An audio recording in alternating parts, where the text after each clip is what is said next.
Hello and welcome to the first episode of Viewer Level Thursdays. I'm going to go through and play 5 levels here. I've already played these 5. I had to re-record again due to the game audio staticking out on me when I played through them. So I'm going to go through here and go through the first level by El Scaro, which is Escort Bomb 'em.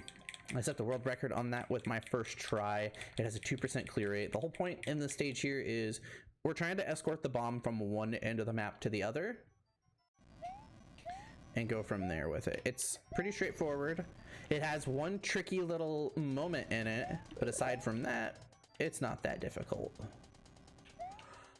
It's actually it's a pretty good level.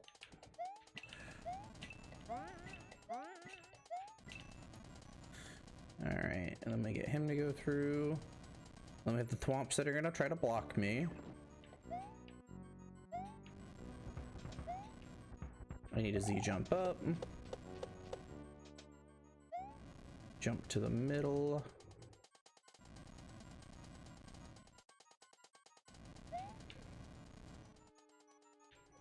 Get the bomb over. See, initially, I didn't think you kicked the P switches. I thought you hit them because P switches have multi-functions, actually. They actually they'll stop.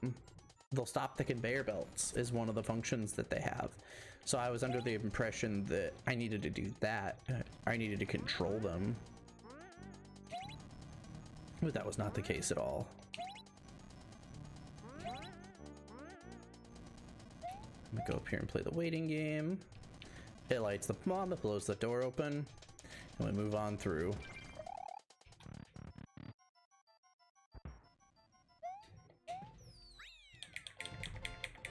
And that's the first stage here. Personally, I'm a big fan of that stage. I like it. I like the whole escorting tactic.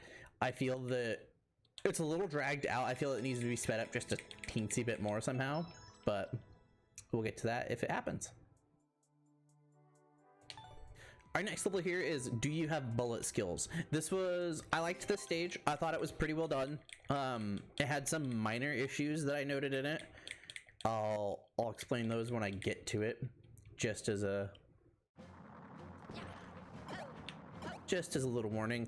That first part there, you know, you get a lot of gap. I'm not gonna make that. So that's also one of the big issues I have is those bullet bills are really tight. So you actually have to jump and then turn back to hit them in order to make it. If you don't, it forces the player to just essentially get air, which, like, I can understand that that's the point, but a lot of the time with easy bullet bill jumping, the entire point's to just essentially make it so that they're like this. You just hold right and it automatically does it for you, which this level likes to ramp up in difficulty, which I'm fine with that. I like that. I think it's a great concept of slowly building up the complexity of a stage.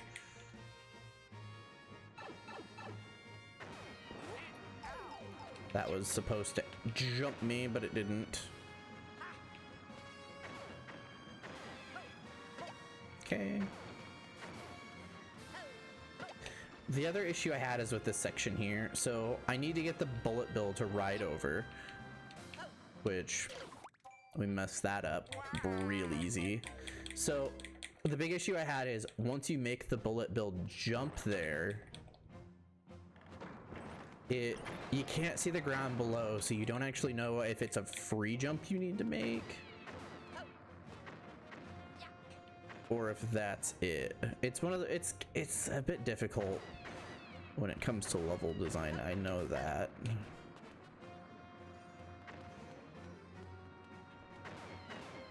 They're gonna collide. This room, it's interesting because without the mushroom, like the flag shouldn't give you a mushroom. You either need to give the player a mushroom every time there, or the flag needs to not give a mushroom. That's the biggest way to deal with that.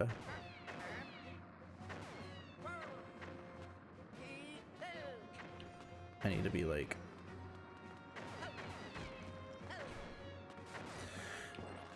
See, that room is not really, like, without a mushroom, that room is a bit more luck-based. Like, yeah, you have guided control over it. That missile's gonna come around. It doesn't fire a second missile, and I need the cat missile to get over. Okay. All right, let's try to clear this with ease now. Okay, so yeah, see, it looks like you want to land on that, but you don't know that there's actually ground here.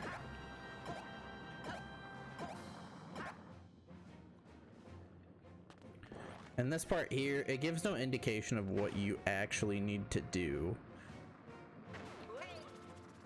Which was, so it took me the longest part to do.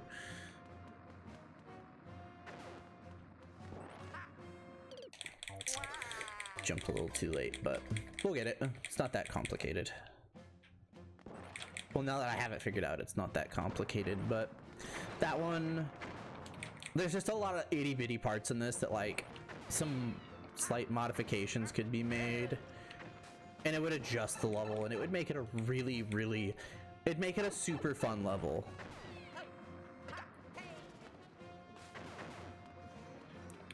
Like, yeah, I understand it's supposed to be difficult, which is fine, but, like, raise the ground here so you can tell. There's just little itty bitty. I don't think I have enough. Wow, I barely have enough there. I have to do it the second it shoots. Okay. And then I need to jump on this bill. And then, so when I hit this, you give me a fire flower and a fire flower dispenser, which is great. Even though I don't need it. So the other thing is you give me a builder suit here, which I don't feel the necessity for it. It just adds an extra step to an already complicated puzzle. In all honesty, what would have been better is just making that do the same thing 3 to 4 times, so you have to scale it rather than I have to run to the left, grab a builder suit, there's nothing coming, all right, I can just run over and hit it. Which, it's a good stage, it's just it has a lot of room for improvement for little things. There needs to be more player assistant for certain sections of what type of jumps you need to do and things like that, but good stage. Our third stage here is Boo's Broken Room. The whole point is to collect the coins inside the mansion. So let's go ahead and give this a ride and see where we get. Super Mario Bros. 3. Super Mario Bros. 3 is probably my second favorite out of them. In all honesty, I'm not that big of a fan of the new Super Mario games. I don't like the physics and the hitboxes and things. It's just the way that it is.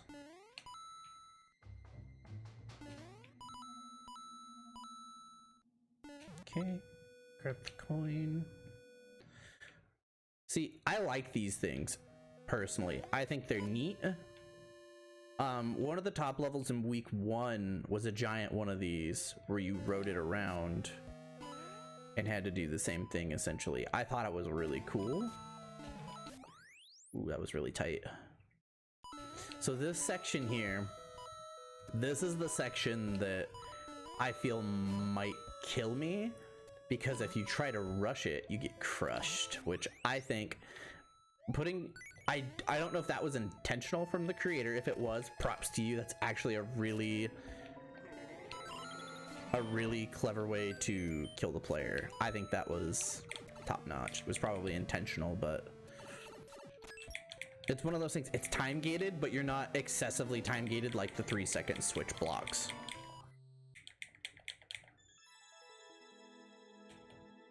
Anyways, that was a good stage. I almost took the record.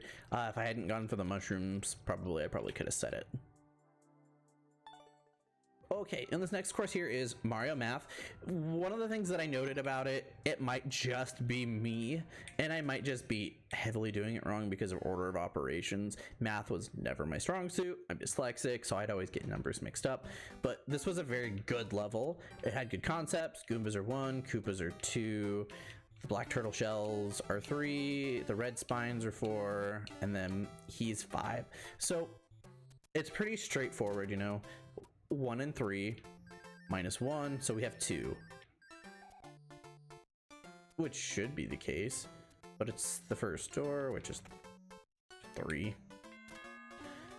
So we have 2 and 3, so that's 6 times 1, that's 6, that's 4, so the answer is 2. I didn't actually hit anything and I died. That's interesting. So there's a death mechanic if you jump near the box. Huh. That seems like, I want to say poor level design, but like, because I just... It's this one. Okay, yeah, so that's not something that should be put in a level like that, because if the player accidentally jumps by it, which is what I did there, I accidentally jumped by it, you're gonna kill the player for unknown reasons, essentially. So we know it's the third one. Hit it, get the POW block, kill the birds, go down. It didn't kill everything because not everything was on the ground, though, is another thing. So okay, so 3 times 2 minus what, 4, so 3 times 2, 3 times 2, 4, and then divided by, and then it equals 2. It's the first one.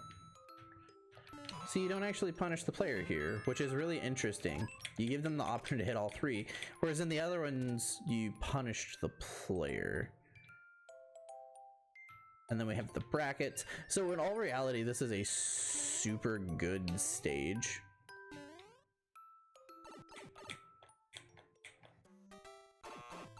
See, and then you killed the player. I was pretty sure it was the last one if I remember correctly too. So, but I like that you do this. One of the biggest things that I would say is, in a stage like this, if you're gonna go into a subworld, so we know it's the first one.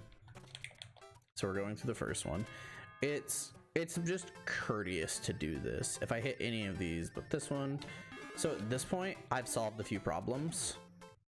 I'm in the subworld. Put a checkpoint right here, so players can take their sweet, sweet time with it. Also, try not to have the answers be in the same place. A lot of the answers I noticed were in the first and third slot. If I remember correctly, it's this one, but I'm probably wrong. Nope, I was right. So there's that one. And one of the cool things you did is you made like a complicated subworld to add a bit more to it, and then you put a checkpoint. You should have put a checkpoint in... Well, it was 3 problems. I can understand why not to put a checkpoint.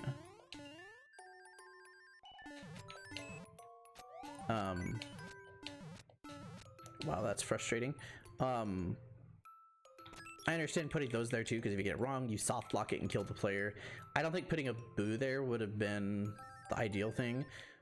Oh, that's a divided sign. Okay.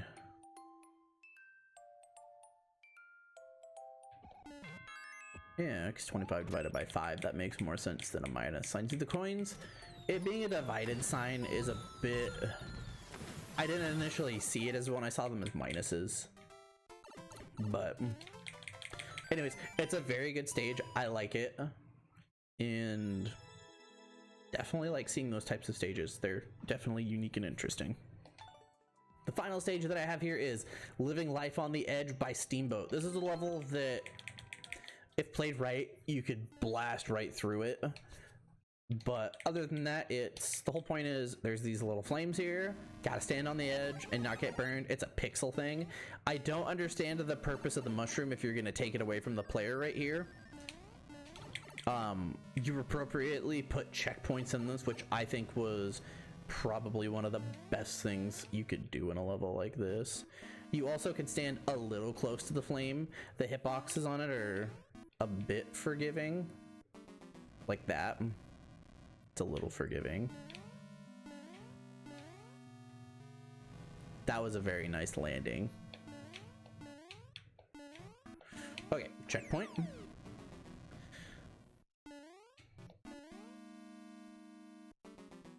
wait here.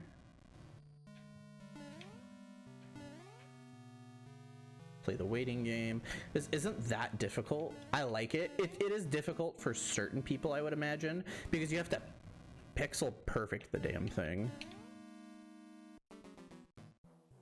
And in all honesty, like, that doesn't look to be pixel perfect, but it feels like you need to take an extra step forward, and when you do, it just kills you. Perfect. And that right there is the last level that I have set up for this, so that honestly was a really good short and sweet level. I like it.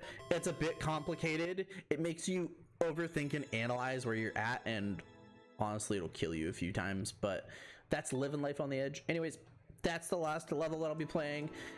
If you would like your level to show up in an episode here, there's a doc down below. Just fill out the form for that. I'd honestly like to thank all the people from the Mario Maker 2 subreddit that gave me these levels, and I hope to see you guys in the next video. Thanks for tuning in. Have a great day.